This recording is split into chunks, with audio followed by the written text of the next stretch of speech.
Hello, everyone. Just a quick welcome, and I hope you are enjoying the National Book Festival. I'm Carla Hayden, the Librarian of Congress, and you are in for a treat with Colson Whitehead. He is the recipient of the Library of Congress's Award for American Fiction, and you will hear him in conversation with the library's literary director and a person who has helped make this possible, that we are all here together, Maria Rana.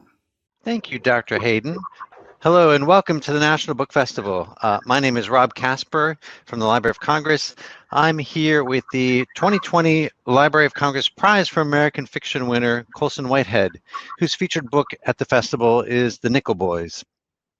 If you would like to see Colson's presentation at the festival with Maria Rana, log in to nationalbookfestival.com. You'll find it on the fiction stage. We're so excited to have you here, Colson. Welcome to the National Book Festival. Howdy, nice to be with all y'all in this virtual space. Hope everyone's snug at home and happy and gonna have a nice day at the festival. Yeah, we're excited to start things out right with you. Please, if you have questions, send them in. They will be vetted for content, and I'll do my best to get as many of your questions to Mr. Whitehead as I can. Let's just start by talking about how one begins a historical novel such as Nickel Boys, how you work with research and with the discoveries of the facts therein to build a fictional world. Yeah, well, in terms of building a world, it's like any other book. My first novel, it sounds a bit ill-advised, was about a group of elevator inspectors, and I had to make elevator inspectors into a really important force in this big city. And so that means, marshaling information, revealing the world, building the rules of how the department works and the city works. And it's the same thing with a novel that's based in history. How much of the historical fact do you want to keep in? Where do you want to depart from it? How are you creating realistic world for elevator inspectors? How are you creating realistic world of the plantation, of a reform school in the 1960s? And so, for me, like the first quarter of the book where I'm introducing the characters and the rules and the language is really important. And it's the same whether it's a historical novel or totally made up like The Intuitionist or my zombie novel, Zone 1. Interestingly, you brought up a couple of books in addition to the Nickel Boys. Fran asks, what has been your most challenging writing project, by which I take her to mean what's been the most challenging book you've taken on writing? They're all pretty hard. This book is hard because you're broke. This book is hard because you're depressed. This next book is hard because you're broke and depressed. And so you try to just adapt to whatever conditions are on the ground. And because I switch genres a lot, I'm trying to figure out how to write a historical novel, how to write a apocalyptic novel with Zone 1, how to write a realistic autobiographical novel with my book, Sag Harbor. I'm just trying to plug my whole backlist so you guys pick up some copies. Yeah, so that's funny. So they're all hard in their own way. Yeah.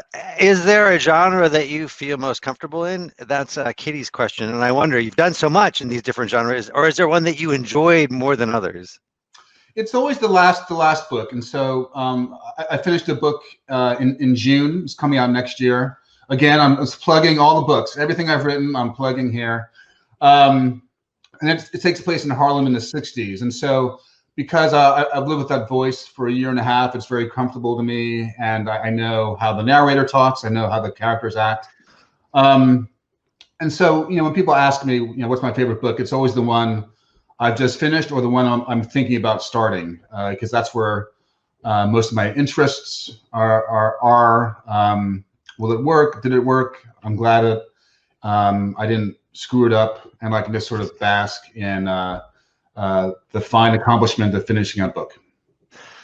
Well, I want to get to talking about the Nickel Boys, although I know you've worked on a new project since then. But two of our audience members Rona, and let's see, Serena basically asked questions about how you deal with writing very difficult scenes and how you take care of yourself after doing so. And I know this is part of the conversation you had with Marie. Maybe you could go talk a little bit about that.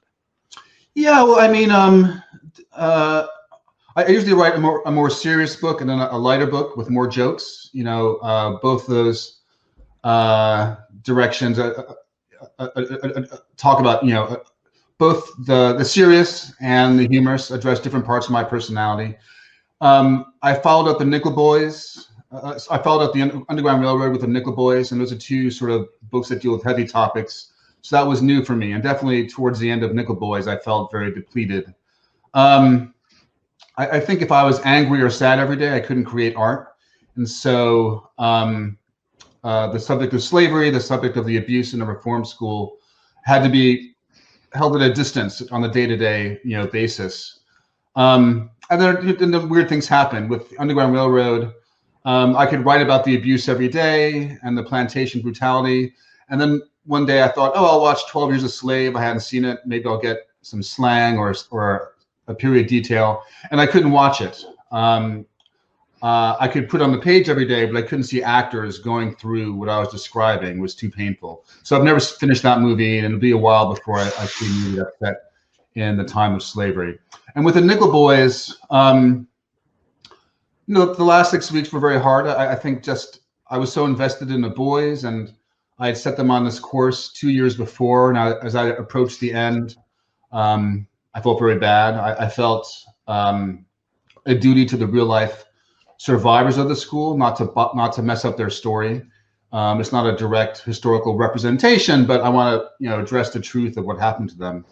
And I did feel, you know, very exhausted and depressed. And in that case, my form of self-care was playing video games for 6 weeks and cooking, grilling and smoking meat, big hunks of meat for the rest of the summer. So we all find our ways to decompress. For me, it's video games, goofing off, and cooking. Well, speaking of cooking, right now, the most popular question with 17 votes is from Nikki, which is, knowing you love to cook, is there a meal or favorite recipe you would pair with any of your books? Which I have to say is one of the most unique questions I've ever encountered for a fiction writer. Pair, yeah. Well, I think in Sag Harbor, I guess the last couple of books have had a lot of grilling in them. So Sag Harbor, there's a very traumatic scene where the dad is grilling chicken wings and being sort of a jerk. So I think overcooked chicken wings go with Sag Harbor. There's a barbecue scene in Underground Railroad. So if you have a backyard, I would dig a fire pit and roast a pig. Just get a pig from your local, you know, pork sorcerer, make a fire pit, and do a slow cook on a big piece of pork. That sounds great and yummy. I'm trying to eat more vegetables. I'm trying to, you know, be more vegetarian. Yeah. Well, it's time to write a book that you know, incorporates more vegetables and vegetarianism. So let's talk about just the beginning of your writing career. How you started out. I know there was a question that I saw. Let's see, where is it? I'm not sure who it was from. We have so many questions right now, but just about sort of how you got the Intuitions published. You know, your road to becoming a novelist. Sure. Yeah. I mean, you know, from the time I was very young, I wanted to write. I was a big Marvel Comics fan and Stephen King fan. You know, my mom would buy the latest Stephen King every year and would make the rounds of the house. And I remember being in 5th grade reading Night Shift, his big book of short stories, and thinking, wouldn't it be cool just to write stories about vampires and werewolves? My apprenticeship as a writer was working at the Village Voice, being a journalist, a critic, and writing every week, writing for different editors, writing as my own boss. You know, if I don't write my article, no one cares. I just don't eat. And so I learned how to sit down for 5 hours and be productive. And all those lessons of collaboration with editors and time management that I learned as a journalist have still served me now. And so I was freelance. I had time to work on my own stuff. I was working on a novel, and everyone hated it. I got an agent, sent out to 25 editors. They all passed on it, and I was very depressed. And I think that's when I became a writer, because I was like, I'm not gonna get a straight job. I'm not gonna become a lawyer or a doctor. I don't like lawyers. I'm not gonna become a vet. I hate animals. So I'm stuck with writing. I'm just gonna write another book, and maybe this one will take off, or maybe it won't, and maybe it'll take 4 books before they're published. But each time I'll, get a little better at writing. And so my first book that everyone hated was first person. So I thought, oh, what about a third person novel? I'll learn how to write a third person narrator. A female protagonist. I had not done that before. I'll be forced to step out of my comfort zone of sort of New York 20-something hipster, and that became The Intuitionist. It takes off from detective fiction, so there's a linear plot. And I thought, well, maybe I'll try a book with plot. People seem to like that. So no one liked my first book. Certainly, it can't hurt to write a book with plot. And so I set up challenges for myself: a female protagonist, a third-person narrator, a more linear novel, and that became The Intuitionist. And my agent dumped me after my book didn't sell, and I found another woman named Nicola Raji, who was just starting out. She was representing a lot of young writers of color like Junot Diaz, Edwidge Dandekot, and she got the book immediately, and that was a start. And so basically, you got to stick with it, because no one cares. Basically, no one cares if you're not going to write your book. So you have to do it.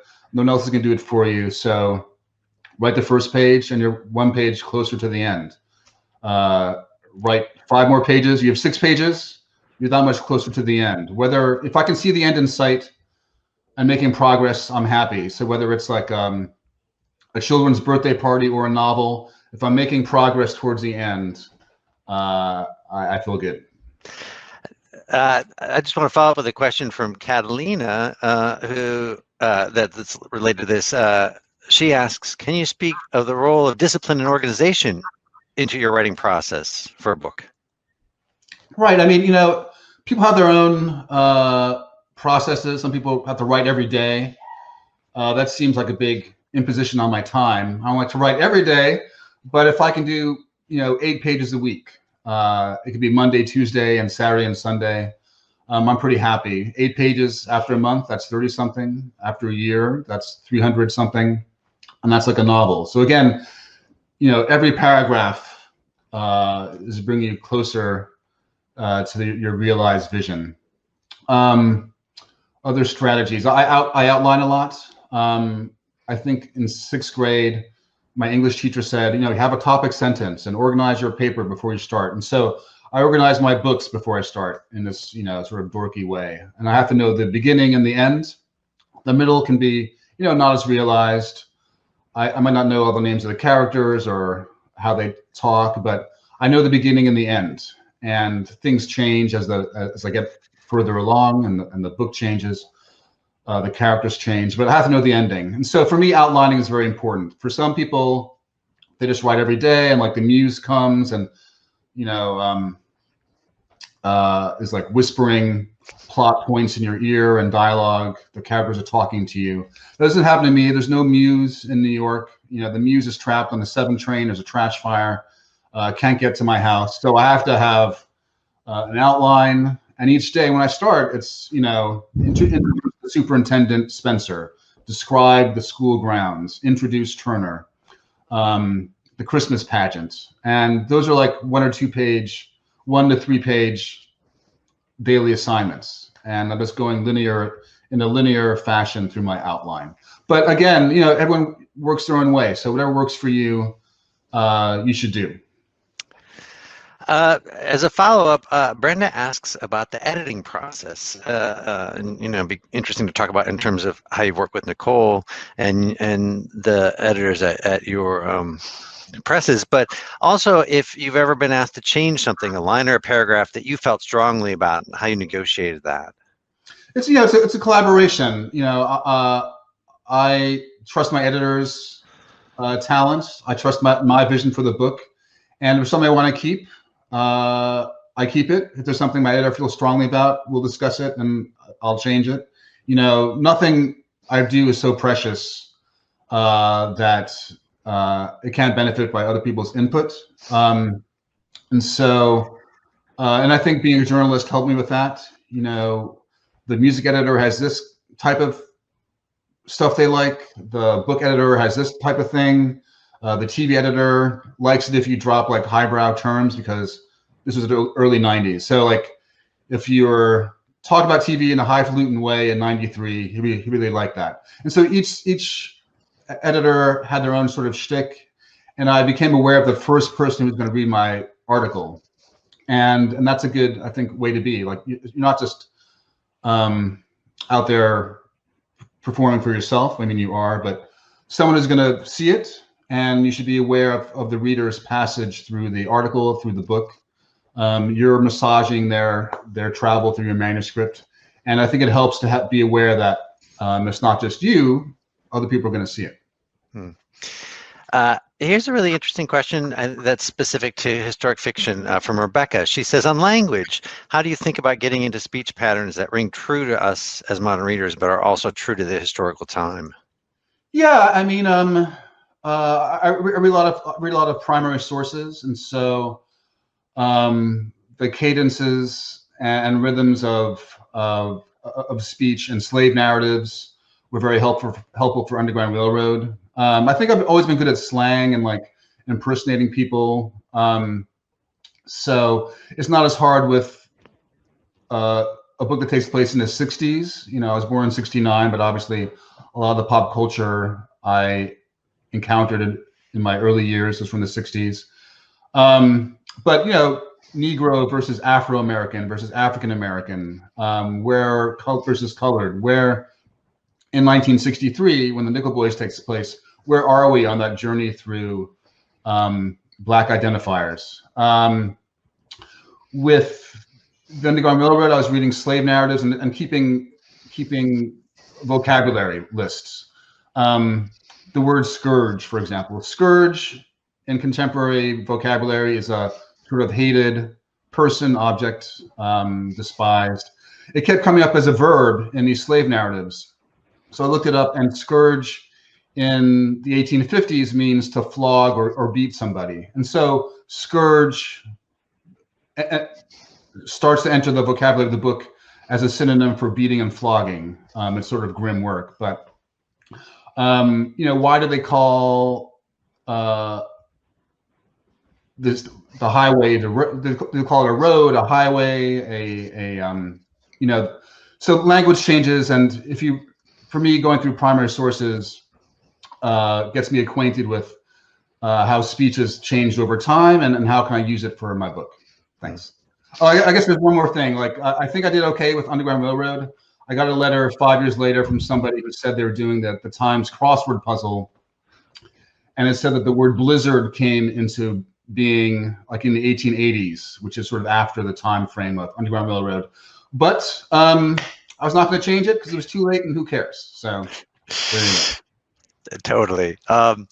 Made me ask a question that is sort of the opposite, which is, as you write, how influential is your present day situation in your writing? What do you do to shut it out since you've been a journalist? And I think this is especially relevant to the language you're hearing, the topics you're hearing, the tensions in the air.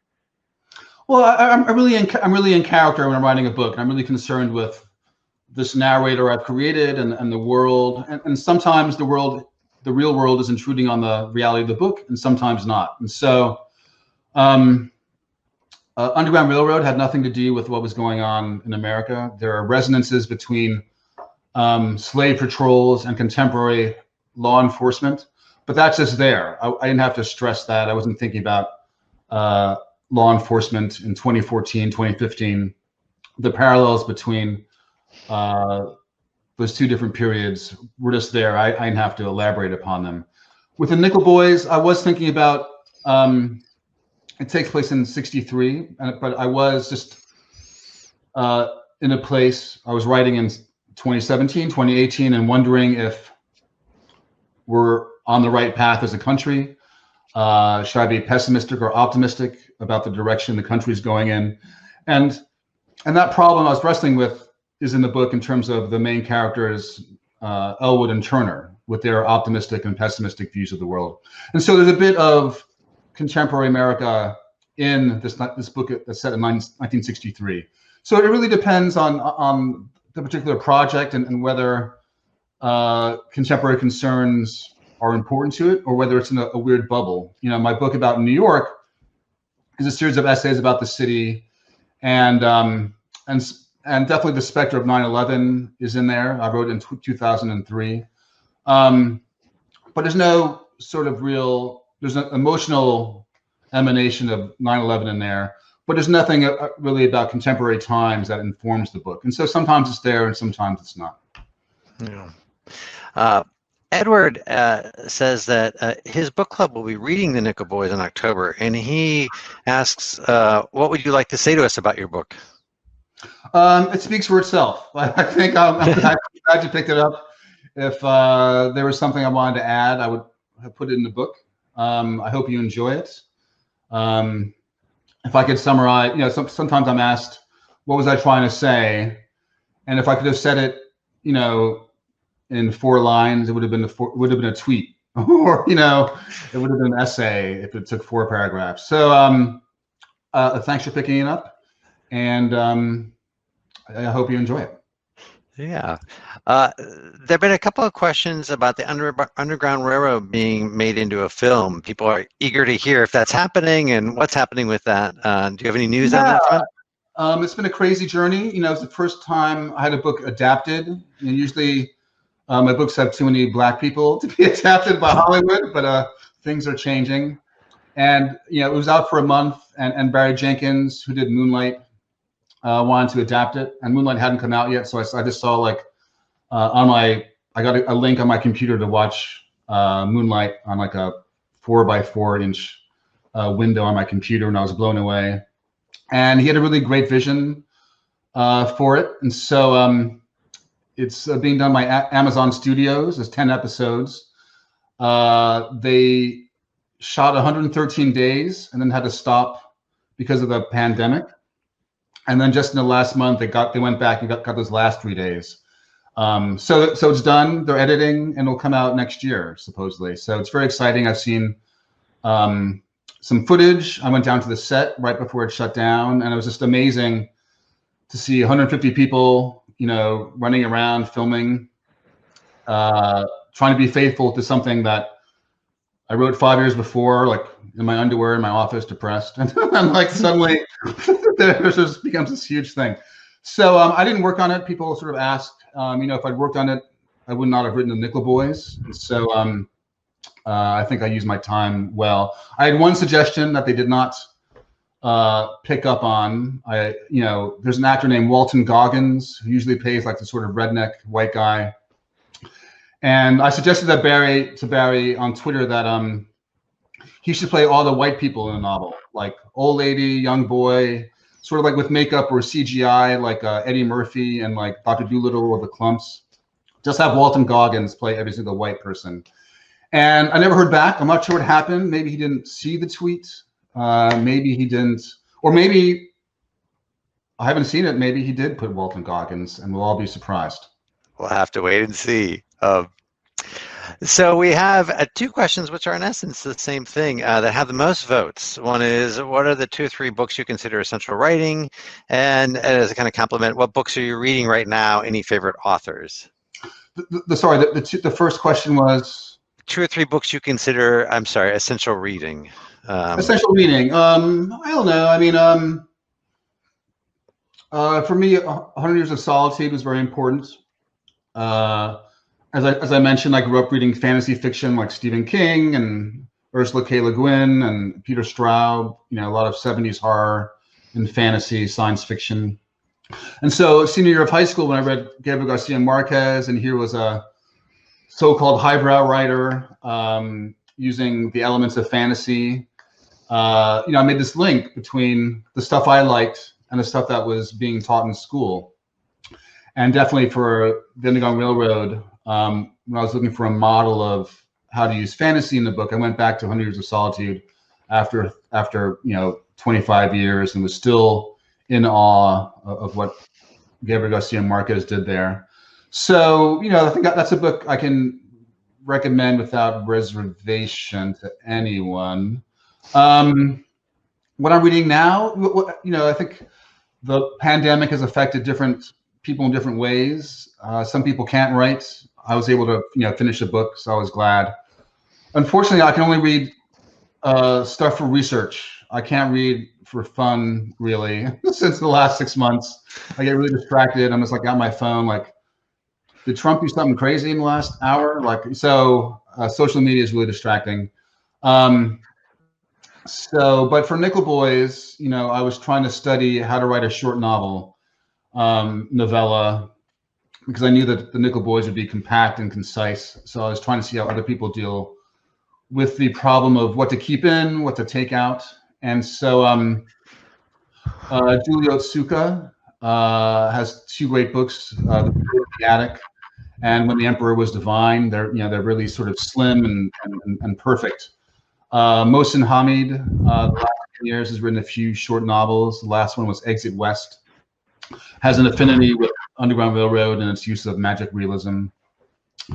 Dennis Johnson. I'm the kind of person when someone passes away, I'm like, oh, I should go back and revisit them. So whether it's like the guy from AC/DC, I'll listen to AC/DC for a week. In the case of Dennis Johnson, to honor his memory, I went back to his short novels, short books. So Train Dreams was really great. And Jesus' Son, went back to that book. And so, and again, I guess maybe that counts as research because I was really studying how people deal with the short novel form and what can I learn from them. Jumping on your mention of Marquez, I'm going to combine two quick questions to fit in before the end of the session. Linda asks, how do you decide where to include elements of magical realism in your novels? And the other question I want to add to that is a comment by John saying, John Henry Days is a criminally underrated book. With that novel in mind, can you speak to the importance of myth in contemporary literature? So myth and magical realism. Sure.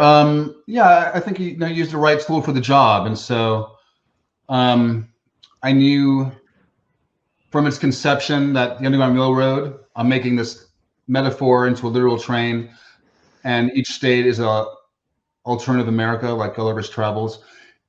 From its very conception, it was fantastic. And I was going to mix and match different parts of history using a fantastic structure. With the Nickel Boys, I knew I wanted to concentrate on this, friendship between these two boys. It would be slim, compact, realistic, no need for a fantastic structure. And so, realism is a tool, fantasy is a tool. The fantastic of Zone 1, which is a zombie novel, is different, uses the fantastic differently than Underground Railroad. And so, you calibrate your fantastic flourishes depending on what the project is and whether you use them at all. So in terms of John Henry Days, thanks a lot. It's my second novel, and it got a lot of attention. So I was really glad. It was very, for me at that time, very ambitious in terms of structure and dealing with American myth, as you say. So the metaphor of the steel driving man was very limber. I was able to apply it to the steel workers, the steel drivers in 1870, to the contemporary journalist Jay Sutter in 1995, who's sort of fighting against the information machine. And it allowed me to find different ways to talk about different professions and people and different time periods in the last 150 years. So John Henry is a great homegrown myth. But also, I think a lot of the stories that have lasted, like the Odyssey, we relate to the Odyssey still. Each day is a journey. And so, Ulysses, James Joyce used the structure of the Odyssey to chart out the progress of his two characters. And even Underground Railroad, as Cora moves from state to state, predicament to to allegorical predicament. She's on an Odyssey type journey. She has to solve the problem of this island, this state, before she goes to the next one. And so those structures, those ways of thinking about the world, endure and stay with us over the centuries. And with those two books, John Henry Days and Underground Railroad, I was borrowing from mythic structures and folklore to try to find a different way of talking about America. Well, that is the perfect place to end. Colson, thank you so much for being here with us today. We've been speaking with Colson Whitehead, the 2020 Library of Congress Prize for American Fiction winner, whose latest book is The Nickel Boys. You can find his presentation on the fiction stage of the National Book Festival at nationalbookfestival.com.